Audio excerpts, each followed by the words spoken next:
Hello, everyone, and welcome. Bonjour tout le monde et bienvenue à la séance de marché ouvert de l'Académie du PGO de 2021. Je m'appelle Camille Salazar de l'Open Contracting Partnership au nom de Partenariat pour un gouvernement ouvert de la Korean Development Institute School of Public Policy et de l'Open Contracting Partnership. Je vous remercie tous de votre participation. Au cours de cette séance, des universitaires éminents euh, euh, vont présenter les dernières recherches et les répercussions de la passation de marché ouvert. Nous en apprendrons davantage sur la façon dont la passation de marché ouvert a permis et l'usage de données par et des risques de manque de transparence dans les contrats d'infrastructure, de sa relation avec le gouvernement ouvert en général. Je suis ravie d'être accompagnée aujourd'hui par Mihaela Fakeza, professeure à l'Université d'Europe centrale, Scarlett George, Adriana Romero Barreto, Institut anticorruption, Saïd Hafida Sulaman. Ces panélistes ont étudié et travaillé sur les sujets d'aujourd'hui dans un large éventail de projets et de recherche d'invention politique. Vous pouvez lire leur biographie complète sur la plateforme WOVA. Comme vous savez, l'OGP et l'OCP ont pour mission constante de se tenir au courant des données probantes de ce qui fonctionne et comment le gouvernement ouvert en général et la passation de marché ouvert en particulier. La passation de marché public est le plus grand marché au monde, couvrant 13 billions de dollars de dépenses chaque année. C'est une norme globale avec des institutions, gouvernements et différents intervenants. On est honoré d'avoir parmi nous aujourd'hui Mihaly Fakezas. Et après sa présentation, on va avoir un programme sur l'action recherche et on va adresser des case studies particuliers sur l'implémentation. En plus que ça, OGP et OCP collaborent à une revue de littérature qui peut aider les deux institutions à transformer les données en action. Donc, votre participation est la bienvenue dans la panel après la discussion. Pour commencer, je veux vous présenter le Dr Mihaly Fakezas, qui est un professeur à l'Université d'Europe centrale et qui spécialise dans les méthodes des données. Bienvenue.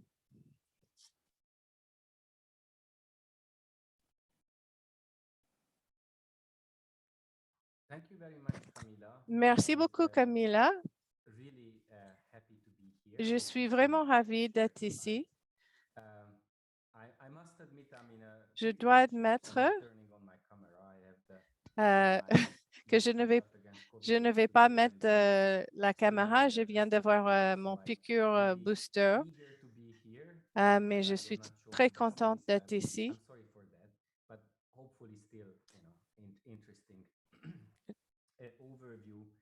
J'espère que ça serait un éventail éventuel du genre de travail que nous faisons dans cet espace. Je vais décrire en bref nos bases de données sur les interventions de procuration, accès ouvert et compétition ouverte, et également de diminuer les risques de corruption. Ça, c'est un papier d'une collègue de la Banque mondiale. Je vais mettre ici le lien. Si vous trouvez ma présentation est intéressante, vous pouvez toujours lire mon article. D'abord, je vais donner un gros plan des bases de données et je vais souligner deux interventions en particulier qu'on considère comme de bonnes interventions.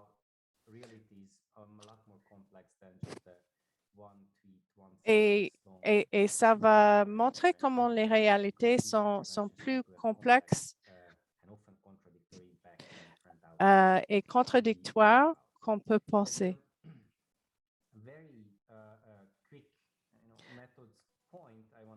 Pour en faire le point sur les méthodes, on cherche l'évidence systématique. On ne se replie pas sur une étude de cas particulier. On a recherché des études de cas qui sont expérimentales, où on peut voir des effets causaux. Ou si ce n'est pas expérimental, je cherche des études quasi-expérimentales. Il y avait un pour lequel un prix Nobel a été donné. Donc, on a essayé de rendre plus petit en certains cas, on a eu peu d'informations pour procéder. OK, le gros plan pour commencer. En général, ce n'est pas une jungle des études de cas avec l'évidence fantastique, mais c'est plutôt, il y a peu d'évidence systématique et il y a quelques points plus verts, plus éclairés. Je dois souligner que dans une vision de notre base de données, on ne se replie pas sur une étude de cas particulier, mais on essaie d'avoir plusieurs études parce qu'on veut assurer que nos conclusions de politique sont réelles et ne sont pas basées sur un ou deux seulement. Regardons cette image d'un désert. Il y a également le problème que la plupart des pays OCDE et pas les pays en développement. Voilà les différentes interventions qu'on a pour la première groupe d'intervention. Ça parle de phase de procurement particulier. Il regarde comment les cadres sont faits. Il y a une deuxième groupe d'intervention qui ne sont pas ciblés sur une phase particulière de la procédure de passation, mais globalement de la structure générale et également la professionnalisation et le monitoring. Ce que vous voyez, c'est plusieurs pays dans lesquels on a de l'évidence dans la deuxième colonne et on a également la qualité d'évidence. Et en vert, on a une bonne rangée d'études de cas examinant les mêmes genres de questions.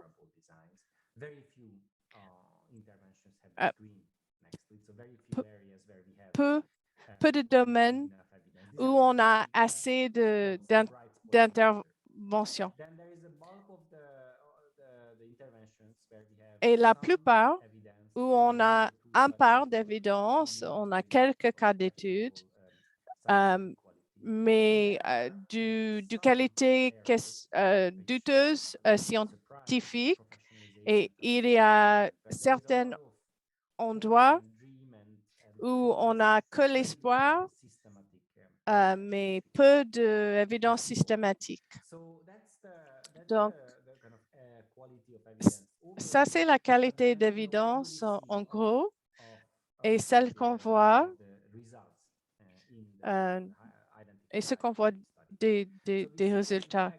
Donc, on voit des effets sur un plus grand plan. On a certaines interventions où il y a une capacité d'épargne entre 1 et 5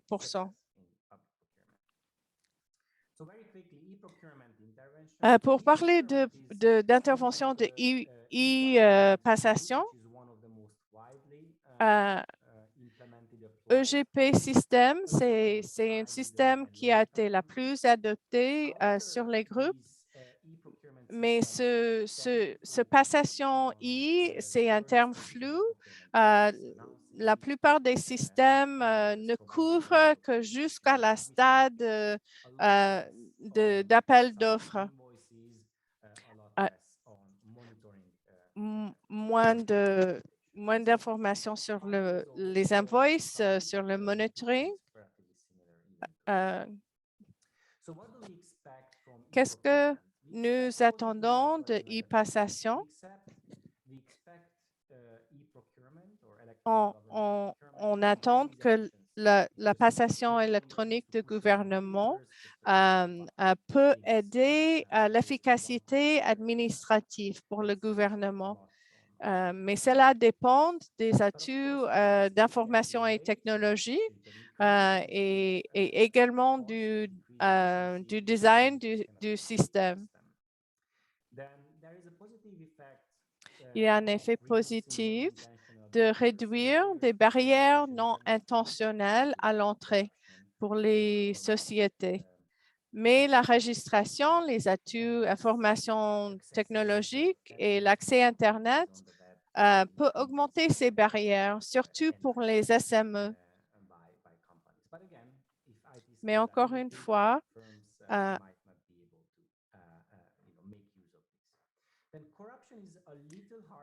la corruption, c'est un peu plus difficile pour e-passation.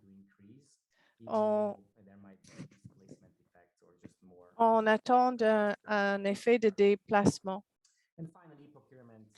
Et dernièrement, les systèmes de e-passation, voilà une comparaison entre trois cas d'études quasi expérimentales en Inde, en Indonésie et en Bangladesh. Vous pouvez voir que la photo est mixte. Le nombre de bits n'a pas augmenté.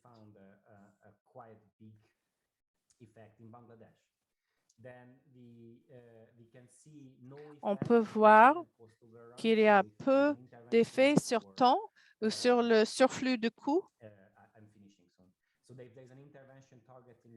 Il y a une intervention ciblée sur la compétition dans le cycle de passation,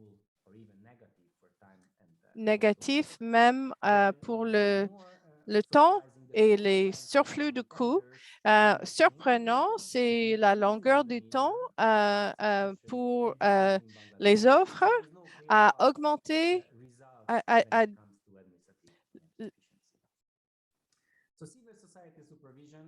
la supervision des sociétés civiles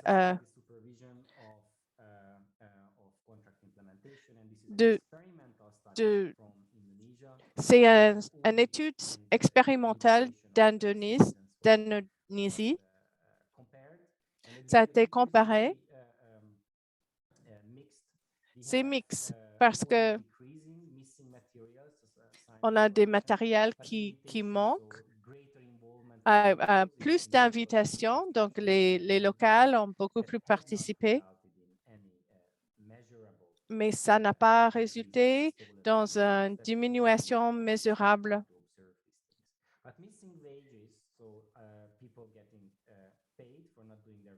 Les gens qui sont payés quand ils ne font pas leur travail, donc corruption, ça a augmenté.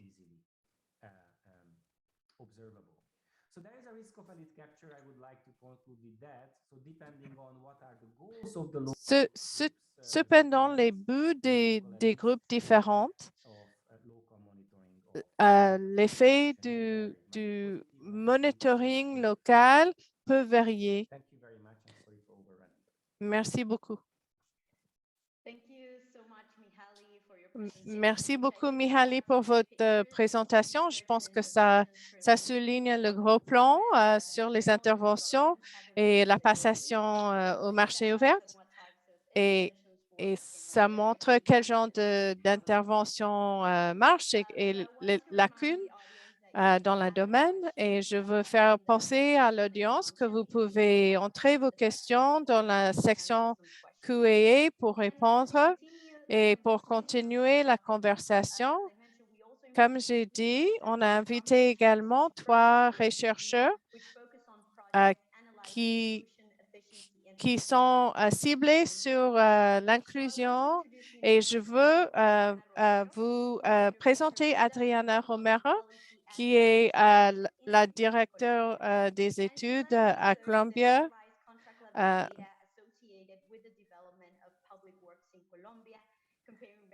Et elle va parler des travaux publics en Colombie.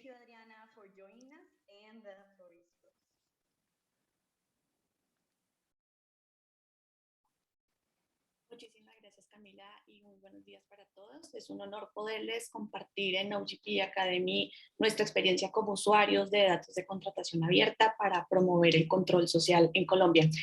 Quiero compartirles la investigación que nosotros estuvimos trabajando en 2021 sobre obras públicas y quisiera empezar por explicar que el marco legal de la contratación pública en Colombia se divide en 2 grandes grupos. Entonces está este primer grupo adjudicado a través de lo que se denomina el... Donc, le procurement public en Colombie est divisé en 4 groupes. Tout d'abord, nous avons le groupe qui suit le statut de l'approvisionnement ou bien de l'acquisition publique. Ensuite, on a un deuxième groupe qui est beaucoup plus hétérogène et ça s'appelle un régime spécial pour l'acquisition. Donc, quel type d'entités peuvent utiliser ces régimes-là quand on parle d'institutions publiques qui sont en train de rentrer en compétition avec le secteur privé et un ensemble d'institutions qui continuent avec ces activités-là dans des marchés qui peuvent parfois être en monopolie. Et donc, dans ces institutions-là, on utilise des régimes qui sont très régulés. Et ils ont un statut général tel que des réglementations, des lois, et ils utilisent exactement la même méthode pour l'acquisition et pour la publication des informations dans le portail de la Colombie. Quand il s'agit des données ouvertes, la différence, c'est que l'acquisition publique met en place un ensemble de contrats qui ont déjà été émis et à la suite de ces contrats-là, on les envoie pour vérifier bien sûr le statut de l'acquisition. Donc, c'est une variable très importante afin de pouvoir observer justement le facteur qui fait en sorte que pour recruter un contracteur, il faut que ceci soit très compétitif. Par exemple, quand c'est direct, on voit beaucoup moins de discrétion et il y a un très grand risque de corruption. Et dans le cas inverse, il y a un ensemble de prérequis qui font en sorte qu'il y a la meilleure offre. Ils sont très différents et bien sûr, il y a plusieurs types de régimes d'acquisition des marchés publics. C'est une très grande problématique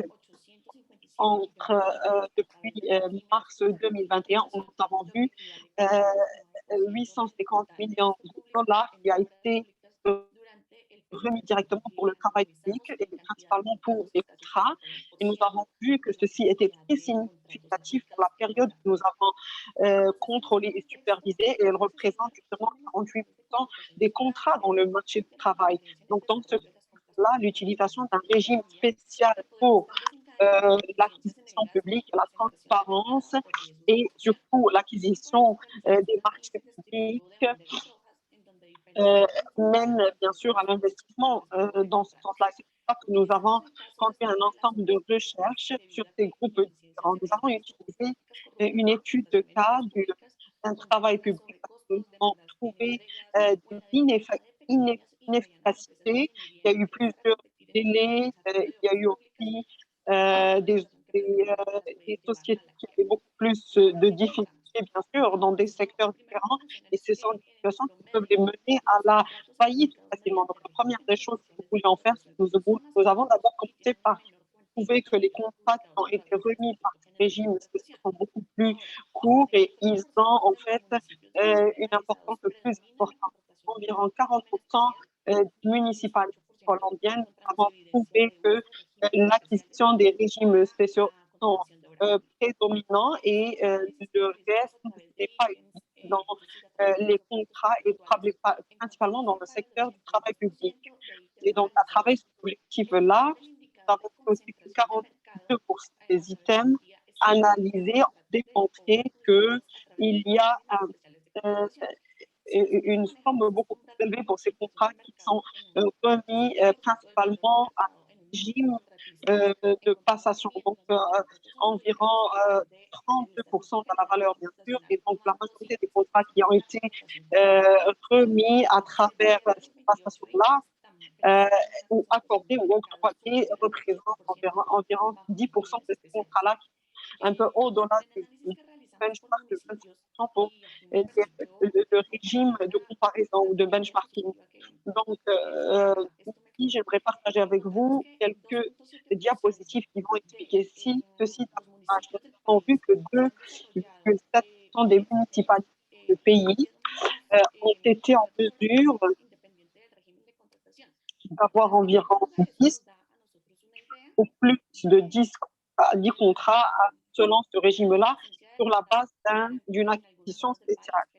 On a aussi un manque d'engagement de la part des États.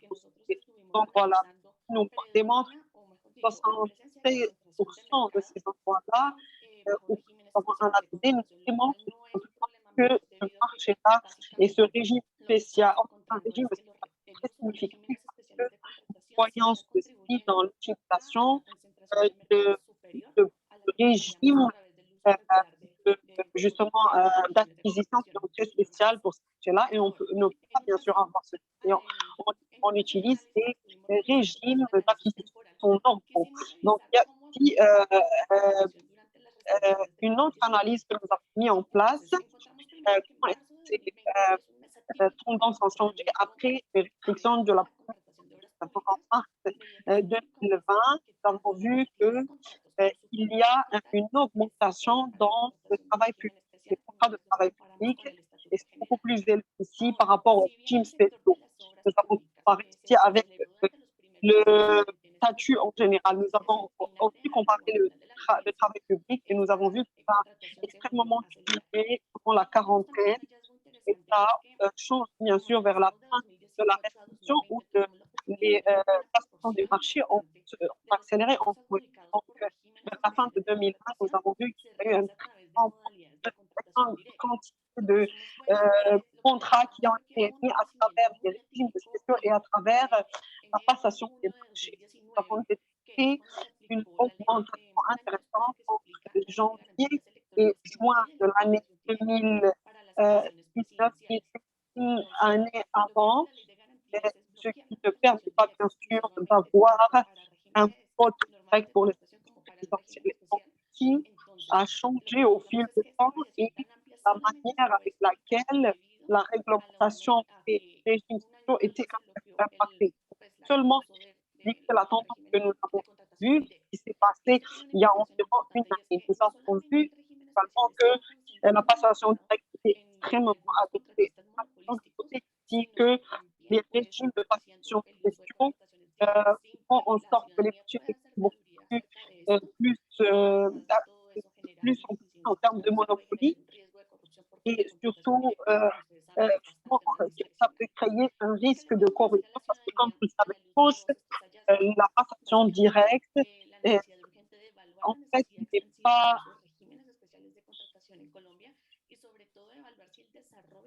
est discrétionnaire. Donc, dans la Colombie, bien sûr, et après avoir revu ceci de manière régulière, et surtout le travail de public à travers les différentes lois de passation qui existent, comme la loi du statut général. Nous avons aussi essayé de trouver les passations pour le travail public à travers des appels d'offres.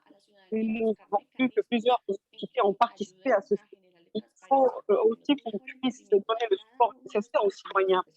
Un mécanisme qui leur permet de générer beaucoup plus de transparence, les différents régimes de passation qui existent et comprendre comment le travail public fonctionne en Colombie. Et enfin, je vais conclure en disant qu'il est très important de comprendre que c'est le moment de travailler sur les citoyens en termes de contrôle et de supervision, en termes surtout de surveillance citoyenne de ce travail-là. Je serais ravie de pouvoir partager avec vous ce document en anglais, en espagnol. Je serais ravie de commencer la question sans réponse avec vous. Merci beaucoup pour votre présentation. Je pense que c'est extrêmement les étapes en termes d'institutions pour les contrats, je pense que ce sont des règles qui peuvent peut-être employer pas seulement en Colombie, mais dans plusieurs autres pays. Donc, pour justement arriver à des recommandations qui sont beaucoup plus concrètes aussi de l'intervention humaine. Notre prochain panéliste va parler de l'équité dans l'acquisition des marchés.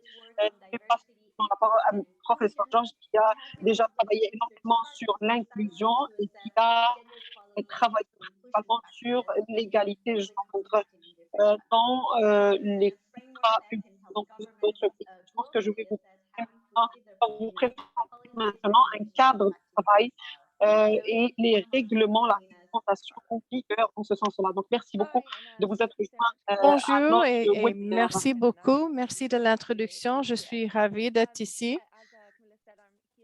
Comme elle a dit, je suis ici pour parler de l'égalité des sexes et l'inclusion sociale dans la passation au marché public et comment on peut avoir une idée de Jazzy pour dire en bref.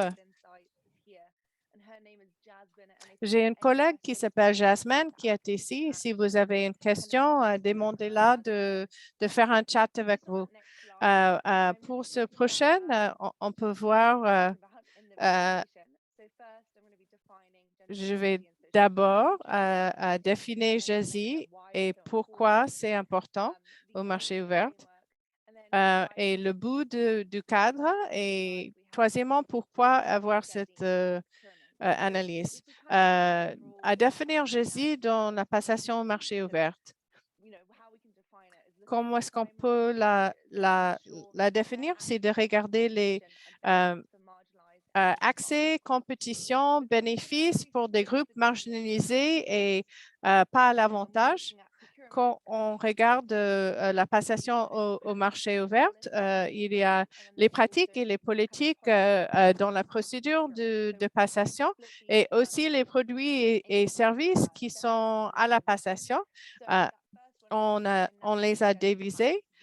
La première, les pratiques et les politiques, les pratiques de Jazzy ont besoin d'être appliquées à le cycle de vie de la passation au marché ouvert. Juste pour quelques exemples de à quoi cela peut ressembler, c'est d'employer une équipe divers de procurement, de pouvoir gagner des appels d'offres. Comme j'ai dit, il y a cette deuxième partie de la définition de procurer des produits et des services qui adhèrent aux standards Jazzy. Cela peut dire que ces produits et services ont besoin d'être accessibles à tous. Des exemples peuvent être d'avoir tous les requériments accessibles pour qu'ils puissent être accédés par tous. Par exemple, les personnes avec la dyslexie. Pourquoi GESI a besoin d'être une cible aux passations au marché ouvert? Les services publics ont besoin d'être inclusifs. Le pouvoir d'achat du gouvernement est bien placé à promouvoir les qualités. Et ils sont vraiment bien placés à promouvoir l'égalité. La passation au marché ouvert peut avoir un écosystème qui est commercial, qui est plus inclusif et donc social. On peut l'examiner en termes la passation au marché ouvert peut promouvoir l'égalité dans la sphère publique. Et le bout de ce cadre, pour vous donner du contexte de pourquoi on a créé ce cadre, d'abord, j'ai fait du travail à GESI et j'ai vu qu'il y avait une vacance dans le marché. Il n'avait pas des politiques GESI pour pouvoir aider les gouvernements à déterminer leur politique. Donc, ça, c'est pourquoi j'en ai voulu créer un. J'ai voulu créer un cadre qu'ils peuvent accéder sur le site web pour qu'ils puissent comprendre quel genre de données doivent être collectionnées pour implémenter, à changer les politiques. En termes on a besoin d'entendre des utilisateurs quels problèmes auxquels ils font face.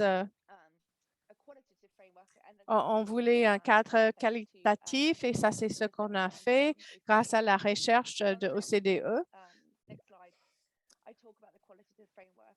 Dans ce cadre, je discute le cadre qualitatif. C'est pour aider s'ils sont fournisseurs, acheteurs ou utilisateurs.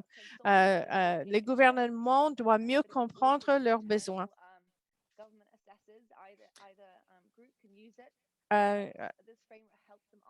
Ce cadre leur aide à poser les bonnes questions, d'avoir des recommandations informées, de devenir plus aimable au GESI. Au prochain, on peut voir un gros plan. Il y a 3 catégories plus grandes qu'on inclut. Les politiques, les lois et les régulations. La transparence. Dans chaque catégorie, il y a 7 indicateurs qui détaillent comment on peut évaluer cet aspect d'un point de vue GESI. Après que l'évaluation est faite selon le cadre, le but est de créer pas par pas un plan pour pouvoir inclure ces groupes dans la procédure gouvernementale. Maintenant, on parle de pourquoi on fait cette évaluation.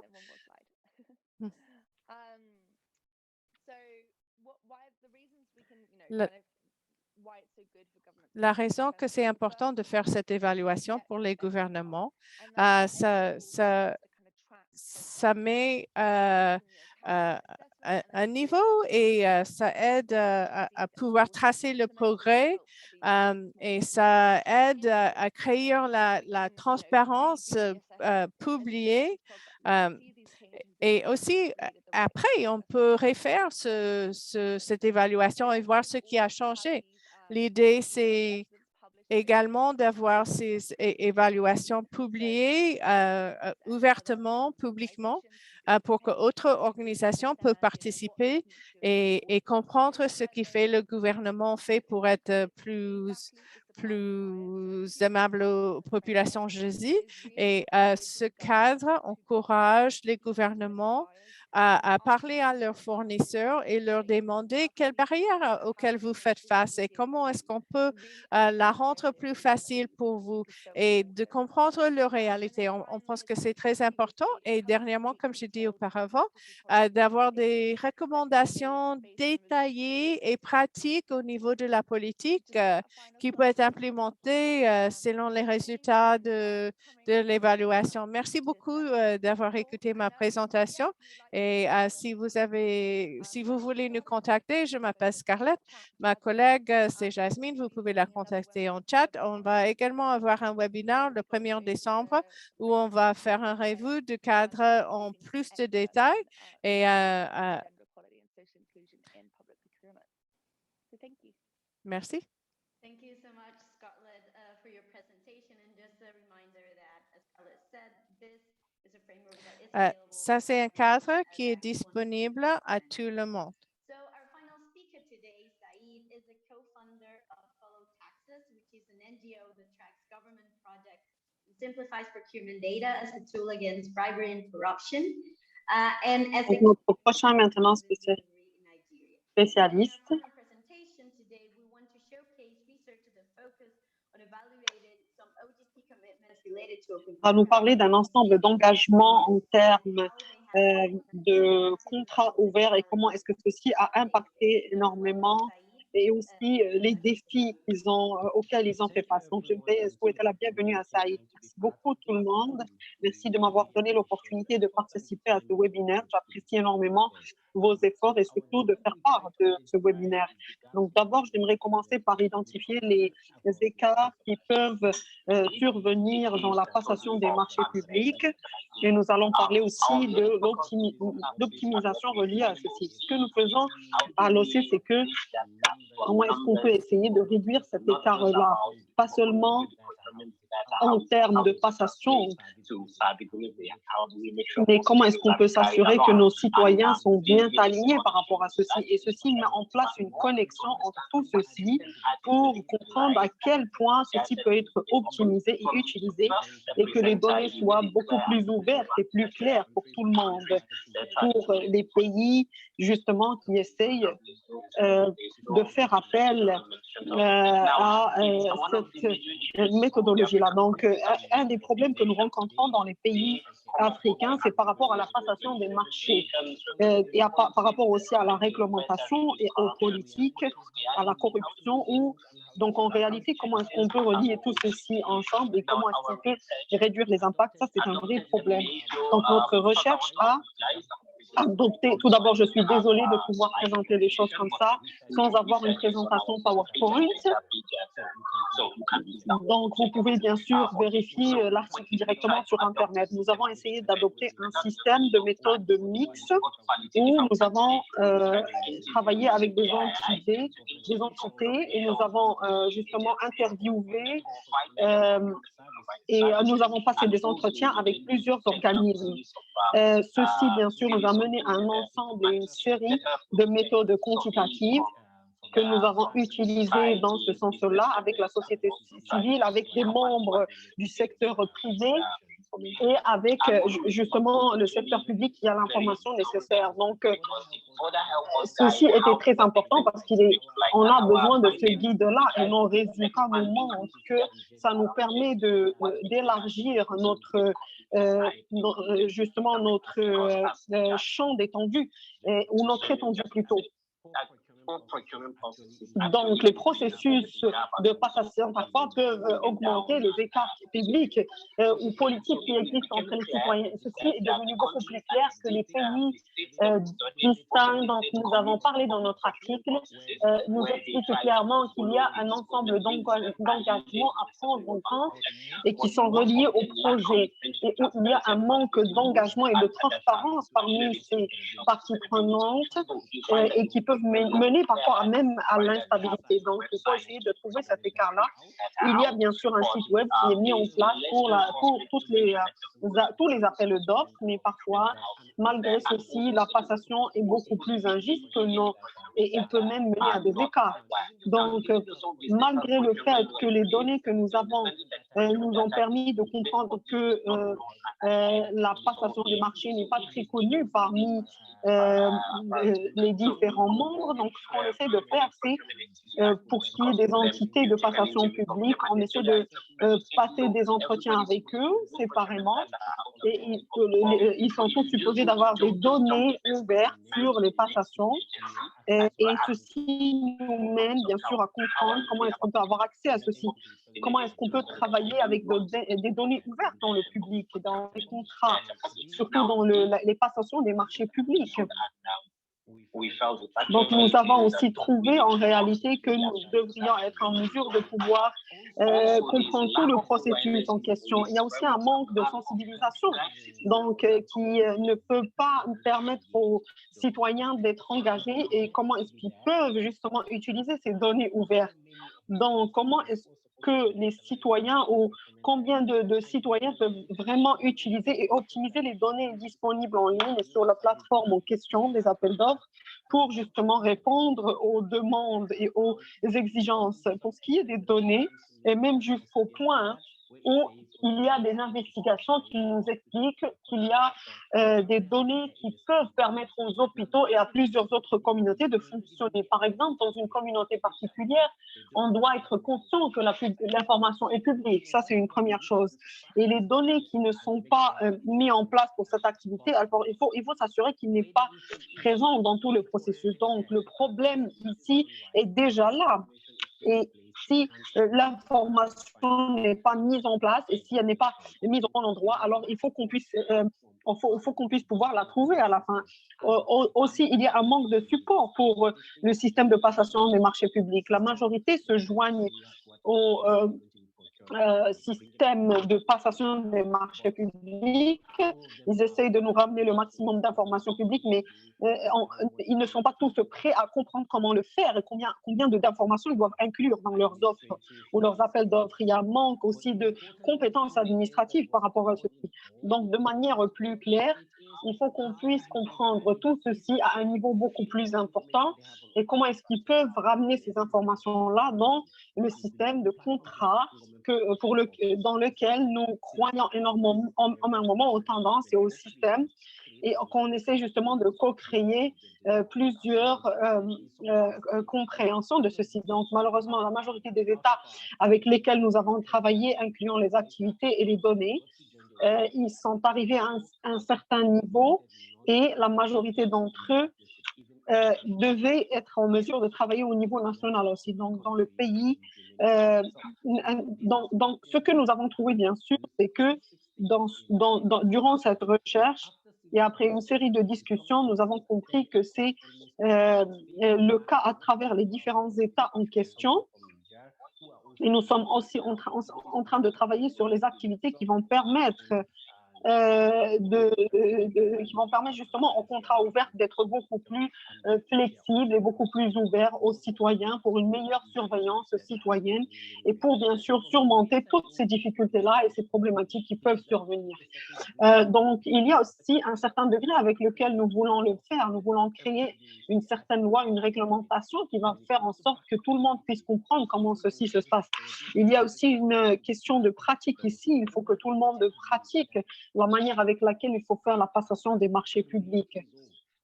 Il faut qu'on puisse créer des processus bien clairs et bien définis qui sont bien sûr manquants. Donc, les écarts qui ne sont pas existants aujourd'hui, c'est que dans la société civile, ceci peut forcer justement le contrat social, surtout en Afrique.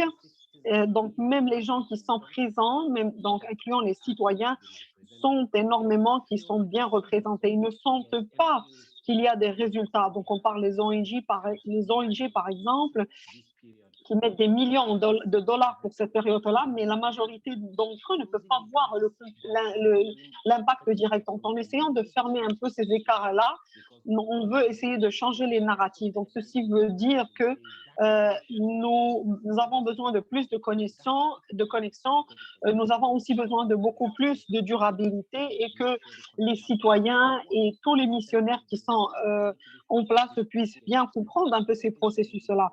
Donc, tous ces écarts-là, c'est ce que nous avons essayé de définir parmi les activités que nous avons conduites dans cette recherche-là. Donc, la recherche actuelle était justement d'essayer de trouver comment est-ce qu'on peut créer des résultats et comment changer le narratif derrière ces résultats-là. Merci beaucoup. Merci Saïd pour votre présentation qui souligne énormément les défis clés qui peut aller à partir, partir des témoignages vers la surveillance citoyenne. Donc maintenant, j'aimerais ouvrir la session questions-réponses pour environ 10 minutes pour une discussion ouverte et je vous invite à envoyer vos questions directement sur la fonction questions-réponses.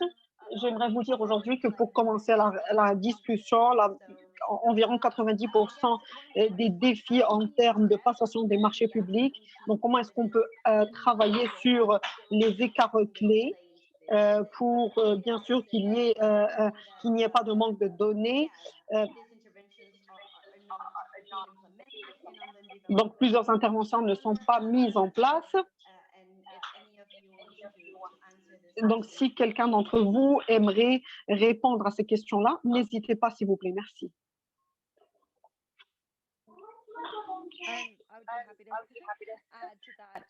So thanks, Camilla. Yeah, I think that it definitely in terms of gender and social inclusion. En termes de GESI,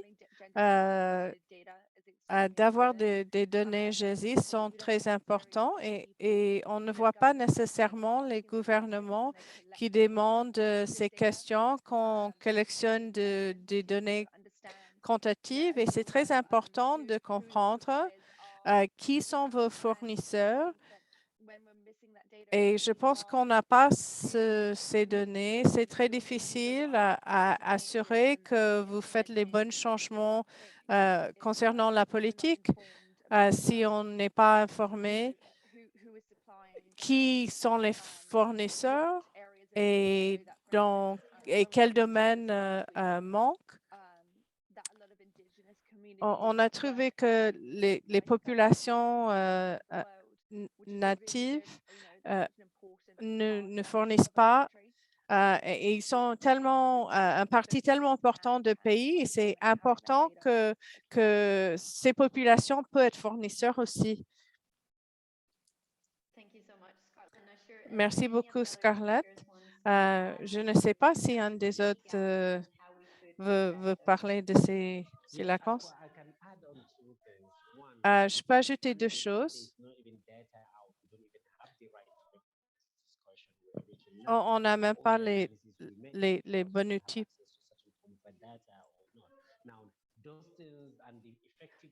Ces choses-là et l'efficacité de comment on peut l'utiliser, comment les personnes peuvent l'utiliser pour la traduire dans l'utilisation, c'est important surtout. Merci beaucoup, Saïd. Je veux vous demander aussi, en termes de votre papier, vous avez parlé de monitoring civil, les initiatives et leur impact. Qu'est-ce qui prévient plus d'initiatives comme on a dans les groupes société civile? Qu'est-ce qui les prévient d'avoir moins d'impact de ces initiatives?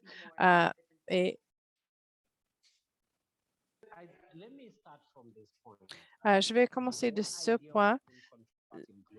L'idée des marchés ouverts, les marchés ouverts et les données de marché ouvert, c'est une nouvelle étape. Combien de personnes sachent même que ça existe? Même dans certains pays développés, il y a des problèmes à analyser les données de passation au marché ouvert. Donc, certaines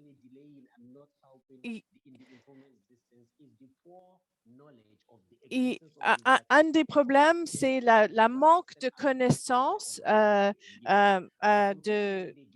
la domaine. Certaines personnes, qu'on donne les données, ne savent pas comment l'utiliser et ça délai, ça met de retard dans l'implémentation. Je pense qu'une des meilleures choses à faire, c'est d'avoir plus et plus des sociétés civiles, de le mettre dans les données ouvertes et les liens au marché ouvert et aux données ouvertes,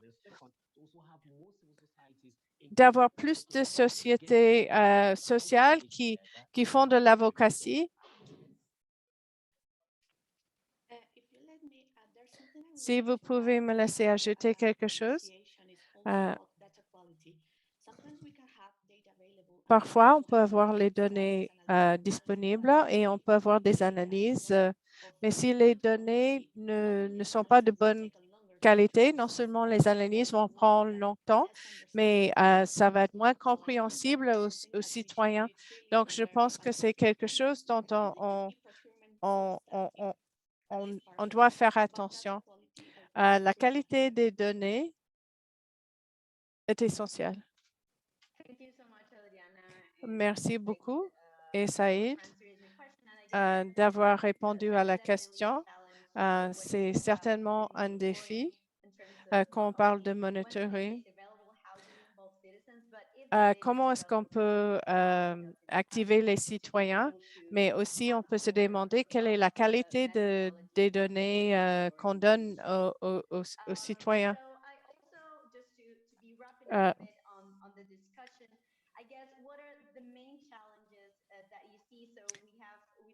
Quels sont les défis?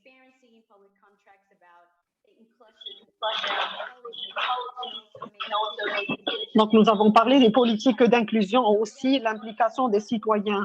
Que voulez-vous dire par rapport aux défis majeurs dans ces initiatives de contrats ouverts et de passation de contrats ouverts? Est-ce que vous avez des idées par rapport à ceci? Je pense que vous l'avez clairement expliqué dans votre présentation, mais si vous pouvez élaborer encore plus, ce serait parfait. Merci.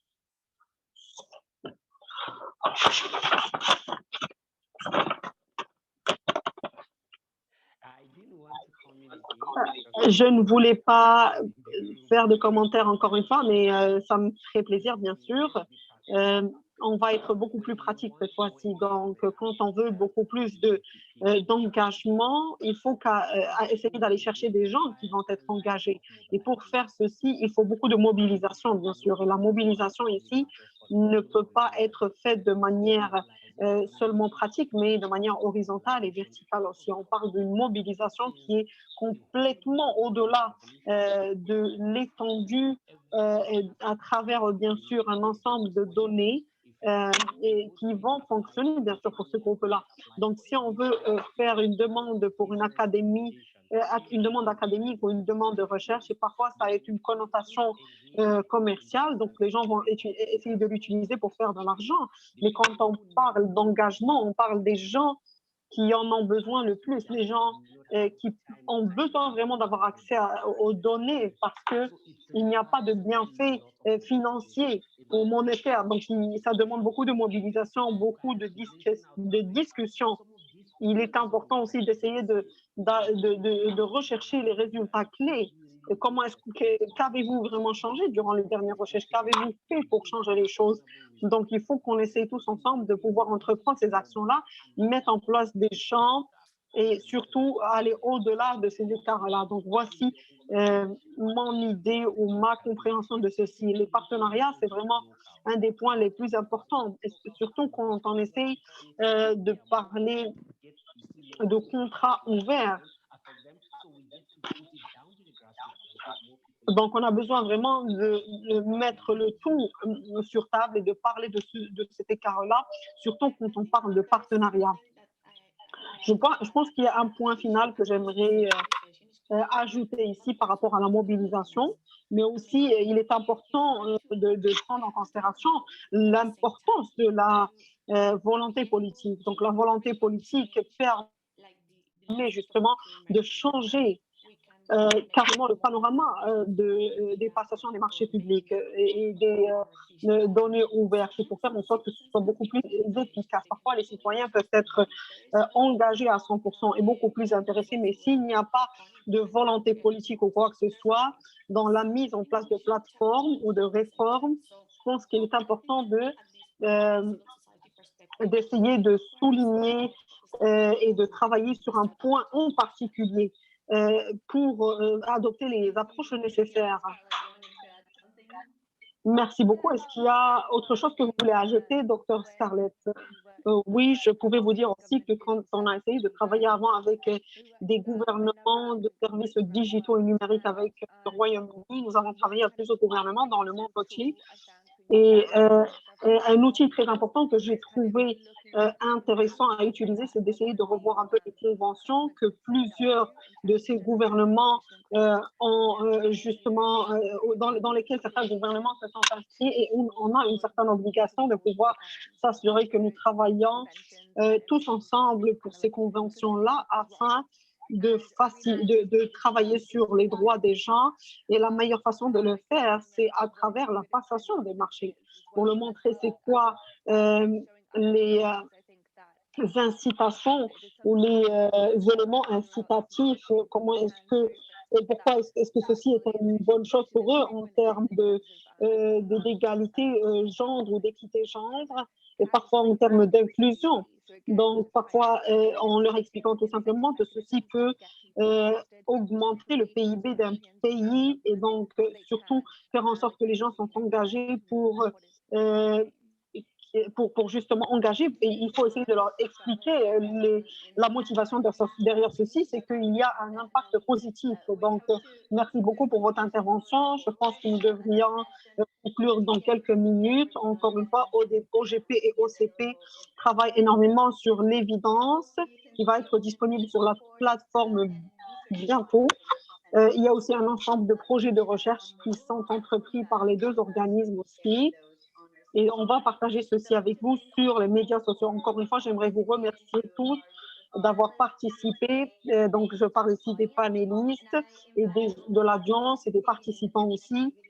Encore une fois, j'aimerais vous remercier d'avoir participé aux activités de l'OGP et nous souhaitons pouvoir continuer à assister à plusieurs autres événements dans le futur. Donc, encore une fois, merci beaucoup d'être parmi nous aujourd'hui et passez une excellente journée.